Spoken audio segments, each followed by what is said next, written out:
नमस्कार दोस्तों, आप सभी का हमारे YouTube चैनल में बहुत बहुत स्वागत है। आज के इस वीडियो में हम द्विस्तरीय तथा त्रिस्तरीय जंतु क्या होते हैं इनके बारे में जानेंगे, या फिर diploblastic and triploblastic animals organism या फिर ऑर्गेनाइजेशन। ठीक है, किस प्रकार से इनका संगठन होता है ये जानेंगे। द्विस्तरीय किस प्रकार के संगठित है, त्रिस्तरीय किस प्रकार से संगठित है, तो चलो देखते हैं।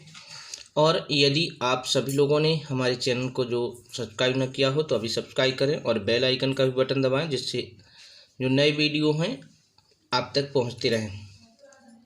चलें द्विस्तरीय तथा त्रिस्तरीय जंतु क्या होते हैं इनको जानते हैं। तो इनको जानने से पहले हम जो भ्रूणीय स्तर होते हैं, एम्ब्रियोनिक लेयर्स हैं, उनके बारे में जानना बहुत ही महत्वपूर्ण है। यदि हम इनके बारे में नहीं जानते हैं तो हमें द्विस्तरीय और त्रिस्तरीय जंतु या संगठन है उनका समझ में नहीं आएगा। समझ गए? तो इसलिए पहले इनको जानते हैं। तो भ्रूणीय स्तर मतलब जब भ्रूण बनता है तो उसमें कुछ स्तर बनते हैं, और जो आपको मोरूला, ब्लास्टुला और गैस्टुला होता है, तो गैस्टुला अवस्था में क्या होता है, ये स्तर बनते हैं। और स्तर जो हैं कितने हैं, तो 3 स्तर होते हैं। तो 3 स्तरों में से देखें कौन कौन से हैं, तो ये हैं एक्टोडर्म मतलब बाह्य स्तर, मीजोडर्म, और ये क्या है, मध्य स्तर। क्या है, ये है मध्य स्तर। ठीक है, मीजोडर्म और एंडोडर्म अंतः स्तर। तो कितने हैं जो भ्रूणीय स्तर हैं या एम्ब्रियोनिक लेयर्स हैं, वो हैं 3। आपके कौन कौन से हैं, एक्टोडर्म, मीजोडर्म और एंडोडर्म। ये 3 जो भ्रूणीय स्तर होते हैं। ठीक है, तो 3 भ्रूणीय स्तरों में से अब देखो लिखा द्विस्तरीय त्रिस्तरीय, तो ये हमें अगर पता है तभी हम क्या कर सकते हैं, द्विस्तरीय और त्रिस्तरीय जंतुओं के बारे में पता कर सकते हैं। तो अब देखते हैं जैसे कि द्विस्तरीय क्या होंगे, तो इसमें 2 स्तर हैं, जिसमें 2 हों, नाम ही से उसके क्लियर हो रहा, 2 द्विस्तरीय मतलब 2 स्तर, त्रिस्तरीय मतलब त्रिस्तर होंगे। अब होंगे तो कौन कौन से होंगे, तो यहाँ देखो जिसमें जो द्विस्तरीय होगा तो उसमें एक्टोडर्म और जो एंडोडर्म है ये होंगे, 2 स्तर होंगे। मीजोडर्म अब्सेंट होगा, मतलब मीजोडर्म नहीं पाया जाएगा। इसके स्थान पर जो मीजोग्लिया नामक जो अविभेदित होते हैं स्तर है वो पाया जाता है। तो ये नहीं होते हैं आपके, जो जब 2 हों तो द्विस्तरीय, और जब ये तीनों स्तर हों तो वो त्रिस्तरीय कहलाते हैं। समझ गए? तो इसी को हम आगे जानेंगे। तो देखते हैं, देखें ये रहा क्या है, ये कह रहे हैं भ्रूणीय स्तरों के आधार पर जंतुओं को 2 भागों में वर्गीकृत किया जा सकता है। जो भ्रूणीय स्तर हैं उनके आधार पर अगर जंतुओं का वर्गीकरण भी किया जाए तो कितने जंतुओं को कितने भागों में बांटा जा सकता है, तो जंतुओं को 2 भागों में, या 2 प्रकार के जंतु होते हैं, द्विस्तरीय जंतु और त्रिस्तरीय। Diploblastic animals and triploblastic animals होते हैं। द्विस्तरीय क्या है, तो ये देख लेते हैं। यहाँ द्विस्तरीय क्या होते हैं, ये रहे हैं, तो ये क्या है, द्विस्तरीय हैं जंतु। तो इनके बारे में जानते हैं। जैसा कि यहाँ दिख रहा है ये द्विस्तरीय जंतु हैं, तो क्या है लिखा भी है यहाँ, हमने अभी आपको बताया, पढ़ के देख लेते हैं। ऐसे जंतु जिनका शरीर संगठन 2 भ्रूणीय स्तरों, देखिए लिखा है ऐसे जंतु जिनका शरीर संगठन 2 भ्रूणीय स्तरों, कौन सा है, एक्टोडर्म तथा एंडोडर्म से मिलकर बना होता है और मीजोडर्म नहीं पाया जाता है, इन्हें क्या कहते हैं, द्विस्तरीय कहते हैं। इन दोनों के मध्य में क्या, मीजोग्लिया भरा रहता है। ठीक है, तो इस प्रकार से 2 स्तर एक्टोडर्म और एंडोडर्म से जो मिलकर बनते हैं वे जंतु क्या कहलाते हैं, द्विस्तरीय या डिप्लोब्लास्टिक एनिमल कहलाते हैं।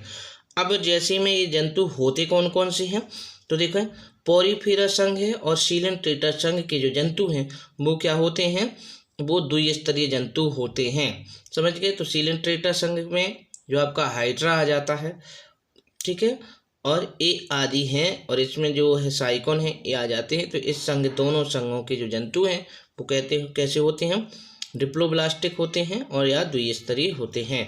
देखिए हमने यहाँ चित्र से भी आपको समझाने की प्रयास किया है। तो चित्र में क्या है, देखो चित्र में जो है एक्टोडर्म, ये सबसे बाहर जो बना है ये क्या है, एक्टोडर्म है, और सबसे जो अंदर है ब्लैक वाला, तो इसे क्या है, एंडोडर्म का है।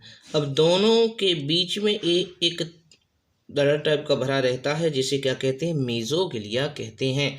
तो इन दोनों के मध्य में क्या भरा रहता है, मीजोगिलिया भरा रहता है। लेकिन जो भ्रूणीय स्तर हैं वो कितने हैं, दो हैं, एक्टोडर्म और मेसोडर्म। तो इनसे दोनों से बनेंगे जो जंतु वो द्विस्तरीय कहलाएंगे। तो यहाँ हमने ये भी लिखा है कि एक्टोडर्म प्लस इंडोडर्म बराबर क्या है, डिप्लोब्लास्टिक। मतलब दो जो भ्रूणीय स्तरों कौन कौन से, बाह्य और अंतः, मीजो नहीं होता है तो उन्हें द्विस्तरीय डिप्लोब्लास्टिक कहते हैं, एक्टो और मीजो। ठीक है, अब देख लेते हैं कि जो त्रिस्तरीय जंतु होते हैं वो क्या है। तो देखें, ये रहे त्रिस्तरीय जंतु, समझ गए। त्रिस्तरीय जंतु क्या है, तो त्रिस्तरीय जंतु हैं जो ऐसे जंतु जिनका शरीर संगठन तीनों, मतलब तीन जो भ्रूणीय स्तर है, तीनों भ्रूणीय स्तरों एक्टोडर्म, मेसोडर्म तथा एंडोडर्म से मिलकर बना होता है। मतलब एक्टो और इंडो के बीच में कौन से, मेसोडर्म भी पाया जाता है। तो इससे एक्टो, मेसो तथा एंडोडर्म से मिलकर बना होता है। उन्हें कहते हैं क्या, त्रिस्तरीय जंतु या ट्रिप्लोब्लास्टिक एनिमल्स कहते हैं, समझ गए। जैसे कि प्लेटीहेल्मिन्थीस से लेकर के कॉर्डेटा संघ तक, प्लेटीहेल्मिन्थीस से लेकर के कॉर्डेटा संघ तक सभी जो जंतु होते हैं वो कैसे होते हैं, त्रिस्तरीय होते हैं। तो प्लेटीहेल्मिन्थीस से कॉर्डेटा संघ में कौन कौन, और इसके बीच में कौन से आ जाते हैं, तो प्लेटीहेल्मिन्थीस, प्लेटीहेल्मिन्थीस के बाद एस्केहेल्मिन्थीस या निमेटोडा, उसके बाद आपका हो जाता एनेलिडा, आर्थ्रोपोडा, मोलस्का, एकाइनोडर्मेटा, समझ गए, और कॉर्डेटा। तो इस प्रकार से ये सभी संघ जो होंगे, जो नाम बताए हैं, उनमें कैसे होंगे जंतु, ट्रिप्लोब्लास्टिक होते हैं। तो इनसे हमें अगर ये दोनों चीज़ें याद हैं तो एक एक संघ का भी हमें लक्षण याद हो जाता है, फाइलम का। जैसे आपको प्लेटीहेल्मिन्थीस संघ के लक्षण लिख रहे हैं तो आप लिख सकते हैं कि इस संघ के जंतु जो होते हैं कैसे होते हैं, त्रिस्तरीय होते हैं। अगर आप सिलेंट्रेटा के लिख रहे हैं तो आप बता सकते हैं इस संघ के जंतु द्विस्तरीय होते हैं। अगर आप एनलिडा संघ में लिख रहे हैं तो आप लिख सकते हैं एनलिडा संघ क्या, इस संघ के जंतु होते हैं त्रिस्तरीय होते हैं। तो कॉर्डेटा संघ तक तो एक पॉइंट भी हमारा क्लियर हो जाता है इससे।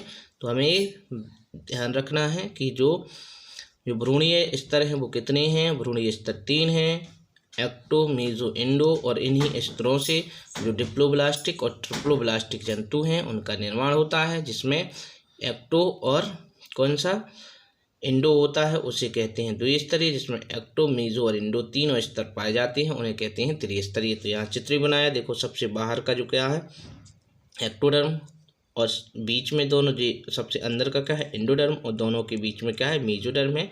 तो इस प्रकार से एक्टो और इंडो के बीच में मेसोडर्म होता है, और इस प्रकार से जो जंतु बनते हैं उन्हें कहते हैं त्रिस्तरीय या ट्रिप्लोब्लास्टिक जंतु। तो आज के वीडियो में इतना ही, नमस्कार।